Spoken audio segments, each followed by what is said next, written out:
Assalamu alaikum. Welcome to my channel. I am Abdus Salam and you are learning English easily with me. My dear viewers, today I am going to make a video class on voice change which is very important for all of you because I am making this video on some exceptional rules on voice change. The first one is simple, active. He made a new plan. He made a new plan. আচ্ছা, এই সেন্টেন্সটা যদি আমরা একদম সহজভাবে চিন্তা করি তাহলে কি এটা হচ্ছে অবজেক্ট, চলে আসলো সাবজেক্ট, আ নিউ প্ল্যান। এটা simple past tense was, made এর past person form made, subject হয়ে যাবে অবজেক্ট, তারপর একটা বাই। এই রুলসটা আমরা এর আগের ভিডিওতে অনেক আলোচনা করেছি। এই সিম্পল পাস্ট টেন্স এবং সিম্পল প্রেজেন্ট টেন্স নিয়ে আমরা এর আগের ভিডিওতে অনেক কথা বলেছি, কিন্তু আজকের যে উদ্দেশ্যটা একটু ভিন্ন। যেমন আমরা যদি অ্যাক্টিভ ভয়েসের কথা বলি, he killed himself। আচ্ছা, এইটা দেখো যে he killed himself, সে আত্মহত্যা করেছিল। এই himself এটা হচ্ছে রিফ্লেক্সিভ প্রনাউন। এটা কি রিফ্লেক্সিভ প্রনাউন? তাহলে আমাদের নিয়ম বলছে যে অ্যাক্টিভ ভয়েসের অবজেক্ট যদি রিফ্লেক্সিভ প্রনাউন হয় তাহলে তাকে প্যাসিভ ভয়েসে রূপান্তরের সময় এই সাবজেক্ট এবং অবজেক্ট এর কোনো চেঞ্জ হবে না। সাবজেক্ট এবং অবজেক্ট এর কোনো চেঞ্জ হবে না, শুধু টেন্স অনুযায়ী চেঞ্জ হবে। তাহলে এটাকে প্যাসিভ ভয়েস করলে কি হচ্ছে? He was killed, he was killed by himself, he was killed by himself. এই যে একদম সহজ। তাহলে আমরা এখানে কি দেখব? আমরা এখানে দেখব যে এটা সিম্পল পাস্ট টেন্স, তাই অক্সিলারি ভার্ব হলো ওয়াজ বা ওয়ার, কিন্তু এই অবজেক্টটা হচ্ছে রিফ্লেক্সিভ প্রনাউন। যে সমস্ত প্রনাউন দ্বারা আত্মঘটিত বা ঝোঁকপ্রবণ অবস্থা প্রকাশ করে তাদেরকে আমরা বলবো রিফ্লেক্সিভ প্রনাউন। আর অ্যাক্টিভ ভয়েসে যদি রিফ্লেক্সিভ প্রনাউন থাকে তাহলে তাকে প্যাসিভ ভয়েসে রূপান্তরের সময় এই রিফ্লেক্সিভ প্রনাউন অবজেক্ট আকারেই থাকবে আর টেন্স অনুযায়ী চেঞ্জ হবে। সাবজেক্টই থাকলো, সাবজেক্ট চেঞ্জ হলো না, এটা সাবজেক্ট। আর অবজেক্টই থেকে গেল, শুধু তার পূর্বে একটা প্রিপোজিশন বাই বসলো আর টেন্স অনুযায়ী অক্সিলারি ভার্ব বসলো। আর ভার্বের তো পাস্ট পার্টিসিপল ফর্ম। আমরা কিন্তু বারবার বলেছি যে কোনো টেন্সকে প্যাসিভ ভয়েস করলে ভার্বের পাস্ট পার্টিসিপল ফর্ম হয়। তাহলে আশা করি যে এই সেন্টেন্সটাতে তোমাদের আর কোনো সমস্যা থাকবে না। এবারে আমরা যাচ্ছি পরবর্তী সেন্টেন্সটাতে, সেটা কিভাবে আমরা আয়ত্ত করতে পারবো সেটা নিয়ে কাজ করব। এবারে আমরা আসলে আমাদের যে উদ্দেশ্য তা একেবারে সহজ এবং সিম্পল ভাবে কিভাবে এই সেন্টেন্সগুলো চেঞ্জ করা যায়, কিভাবে সেন্টেন্সগুলো চেঞ্জ করা যায়। আচ্ছা, অ্যাক্টিভ,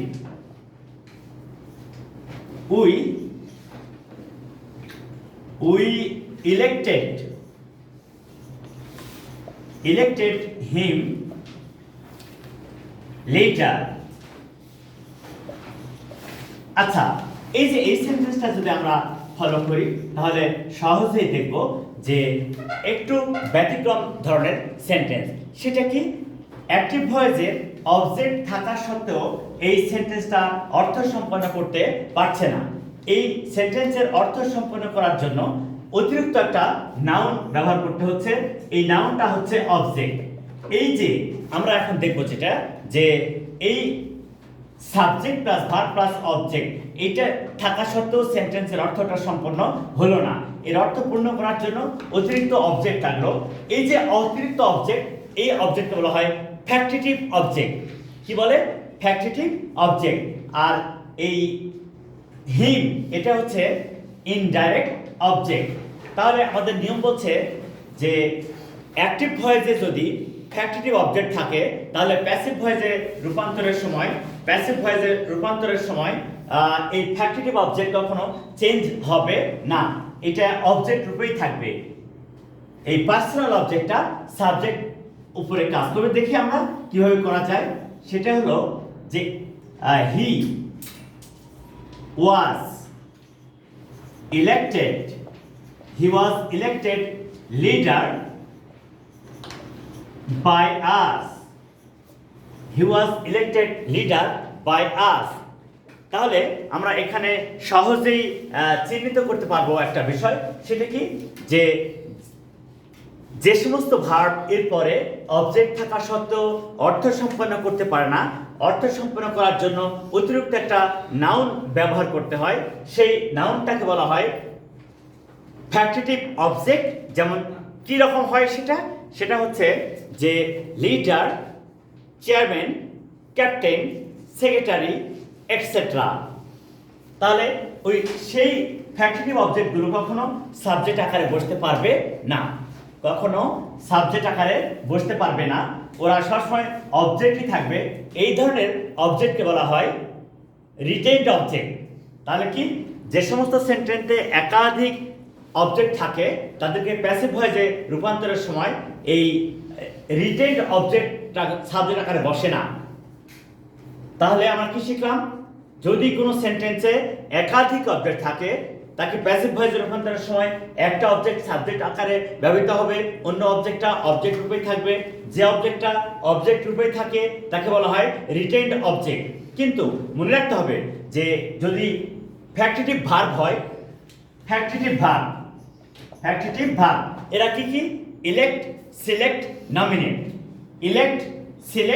নমিনেট, এই সমস্ত ভার্বগুলোকে বলা হয় ফ্যাক্টিটিভ ভার্ব। এই ফ্যাক্টিটিভ ভার্বগুলো চেঞ্জ করার ক্ষেত্রে ফ্যাক্টিটিভ অবজেক্টটা কখনো সাবজেক্ট আকারে বসে না। এইরূপ ক্ষেত্রে আমরা সাবধান হয়ে যাব। তাহলে সহজে বুঝি ফ্যাক্টিটিভ অবজেক্ট নিয়ে আর কোনো সমস্যায় ভুগবো না। আশা করি তোমরা এটা সহজেই বুঝতে পারবে। এবার পরবর্তী সেন্টেন্সে কি আলোচনা করা যায় সেটা নিয়ে কাজ করব। আমরা সবকিছু একদম সহজে আলোচনা করব যাতে তোমাদের এই ব্যাপারটা নিয়ে আর কোনো সমস্যায় না থাকে। আচ্ছা, হি ran a race. আমরা কিন্তু জানি যে যদি এরকম হয় যে ইন্ট্রানজিটিভ ভার্বে বা বি ভার্বে প্যাসিভ ভয়েস হয় না, ইন্ট্রানজিটিভ ভার্ব বা বি ভার্বে প্যাসিভ ভয়েস হয় না, সেই ক্ষেত্রে যদি ইন্ট্রানজিটিভ ভার্বের পরে সমশ্রেণীর বা সমজাতীয় ওয়ার্ডটা অবজেক্ট রূপে বসে তখন সেই অবজেক্টকে বলা হয় কগনেট অবজেক্ট, আর এই ভার্বকে বলা হয় কগনেট ভার্ব। এই কগনেট অবজেক্ট থাকলে তখন তার প্যাসিভ ভয়েস হয়। এটা আমাদেরকে মনে রাখতে হবে। সেটা সহজেই বুঝতে পারবো আমরা যে কিভাবে এটাকে প্যাসিভ ভয়েস করা যায়। দেখো তো সহজে কিভাবে প্যাসিভ ভয়েস করা যায়। A race was run by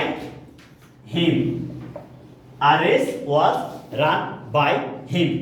তাহলে ইন্ট্রানজিটিভ ভার্ব হওয়া সত্ত্বেও এর প্যাসিভ ভয়েস হলো, কারণ এটা এরপরে সমশ্রেণীর বা সমজাতীয় ওয়ার্ড অবজেক্ট রূপে কাজ করছে।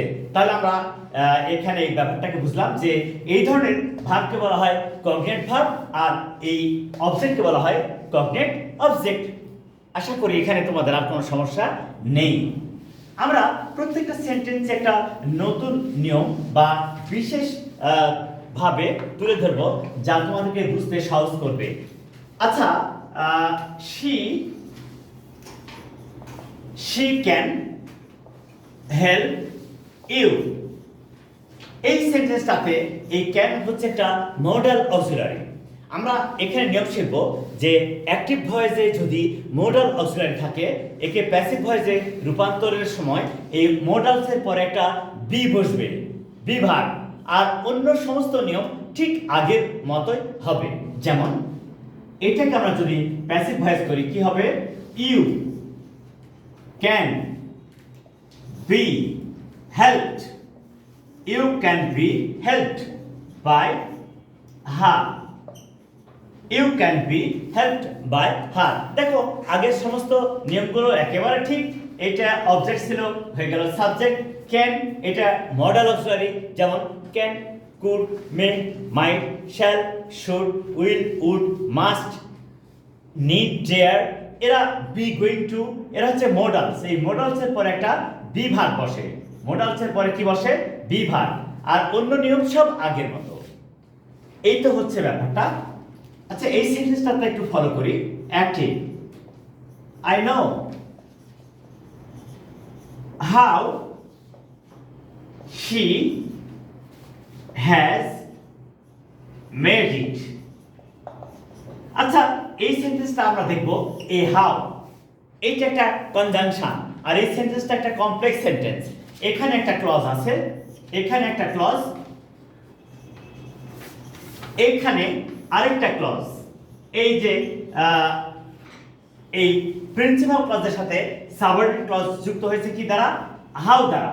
কিন্তু নিয়ম বলছে যদি একটা কমপ্লেক্স বা কম্পাউন্ড সেন্টেন্সকে প্যাসিভ ভয়েস করতে হয় সেক্ষেত্রে উভয় ক্লজকেই প্যাসিভ ভয়েস করতে হয়, সেক্ষেত্রে উভয় ক্লজকেই প্যাসিভ ভয়েস করতে হয়। যেমন আচ্ছা এই সেন্টেন্সের নো ভার্বের পরে কি কোনো অবজেক্ট আছে, নো নেই, সেক্ষেত্রে ইটকে অবজেক্ট আকারে ধরে নিতে হবে। কি ধরবে, ইট। তাহলে আমরা এটিকে যখন প্যাসিভ ভয়েস করব ইটটা অবজেক্ট আকারে বসলো, ইট। এটা প্রেজেন্ট টেন্স, তাহলে ইট ইজ। আর এই নো ভার্বের পাস্ট পারসন ভার্ব হচ্ছে নন।